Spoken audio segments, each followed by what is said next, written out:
पालघर येथे पश्चिम रेल्वेच्या मालगाडीच्या अपघाताला सध्या 24 तास उलटून घेतले गेले, मात्र अजूनही पश्चिम रेल्वेची वाहतूक जी आहे ती पूर्ववत झालेली नाही आहे। आपण बघू शकता की मी सध्या पालघर रेल्वे स्थानकावर आहे। याच ठिकाणी काल संध्याकाळी 5:30 वाजताच्या सुमारास ट्रॅक नंबर 2 वरून 4 वर जात असताना मालगाडी जी आहे ती घसरली। त्याच्यामुळे जवळपास 6 ते 7 मालगाडीचे डबे जे आहेत ते रुळावर घसरले आणि त्याच्यामुळे पश्चिम रेल्वेची वाहतूक कोंडी जी आहे ती पूर्णपणे आपल्याला झालेली पाहायला मिळाली। 2 नंबर, 3 नंबर आणि 4 नंबर असे 4ही ट्रॅक जे आहेत ते पूर्णपणे उखडलेले आहेत आणि त्याच्यामुळे मोठ्या प्रमाणावर या पश्चिम रेल्वेचा खोळंबा जो आहे तो झालेला पाहायला मिळाला। 1 नंबरचा ट्रॅक जो आहे तो सुस्थितीत असल्याने याच ट्रॅकवरून सध्या अप आणि डाऊन मार्गावरच्या ज्या लांब पल्ल्याच्या गाड्या आहेत त्या पास केल्या जात आहेत। एकूणच आपण पाहिलं तर काल संध्याकाळपासूनच या ठिकाणी डहाणू ते विरार जी लोकल सेवा आहे ती पूर्णपणे ठप्प आहेत। लोकल ज्या आहेत त्या पूर्णपणे बंद आहेत। त्याच्यामुळे याचा मोठा परिणाम जो आहे तो या सगळ्या वाहतुकीवर झालेला पाहायला मिळतोय। नागरिकांची किंवा प्रवाशांची गैरसोय होऊ नये म्हणून जे बस सेवा जी आहे पर्यायी मार्गाने बस ज्या आहेत त्या सुरू करण्यात आल्या होत्या, मात्र आता आज त्या बस देखील बंद आहेत। आत्ता जवळपास 24 तास या दुर्घटनेला उलटून गेलेले आहेत, मात्र अजूनही पश्चिम रेल्वेची वाहतूक जी आहे ती सुरळीत झालेली पाहायला मिळत नाही।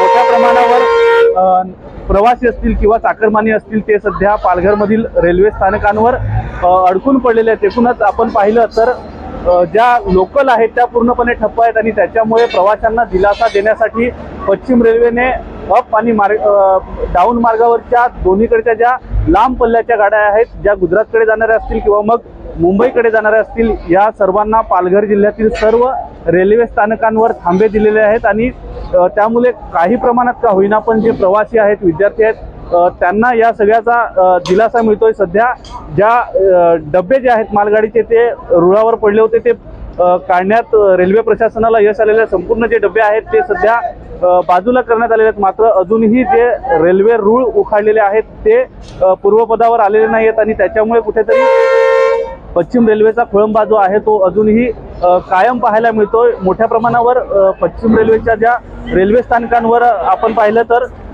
प्रवाशांच्या रांगा ज्या आहेत त्या लागलेल्या पाहायला मिळत आहेत। सध्या या ठिकाणी युद्धपातळीवर काम जे आहे ते रेल्वे प्रशासनाकडून केलं जात आहे। जवळपास 300 ते 350च्या वर जे कामगार आहेत ते सध्या या ठिकाणी काम करतायत। त्याच पद्धतीने क्रेनच्या सहाय्याने ही संपूर्ण दुरुस्ती जी आहे ती करण्याचा प्रयत्न केला जातोय, मात्र यामुळे मोठ्या प्रमाणावर आपण पाहिलं तर प्रवासी आणि जे विद्यार्थी आहेत त्यांचा कुठेतरी खोळंबा झालेला पाहायला मिळतो। आपल्यासोबत प्रवासी आहेत। सर मुझे बताइए कहाँ जाएंगे आप और क्या दिक्कत हो रही है? सर कल्याण जाने का है, मैं सुबह से परेशान हूँ, कोई साधन नहीं मिल रहा है हमको। इधर आके बार बार देख के वापस घर पे जाता हूँ, फिर आता हूँ इधर। अभी रिश्तेदारी में जाना है, परेशानी है, कोई साधन नहीं मिल रहा, बाहर बस भी नहीं मिल रही।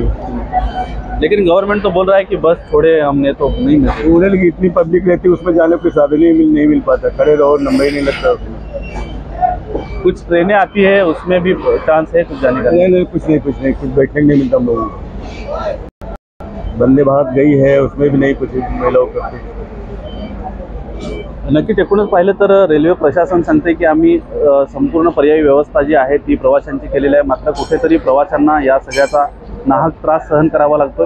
ही दुर्घटना घडली याची उच्चस्तरीय समितीमार्फत चौकशी केली जाईल अशी माहिती जी आहे ती DRM नीरज वर्मा यांनी दिलेली आहे। मात्र प्रत्यक्षात या संदर्भात आता आणि अजून किती वेळ ही सर्व वाहतूक जी आहे ती सुरळीत होण्यात लागेल हा अजूनही प्रश्न आहे। न्यूज 18 लोकमतसाठी राहुल पाटील, पालघर।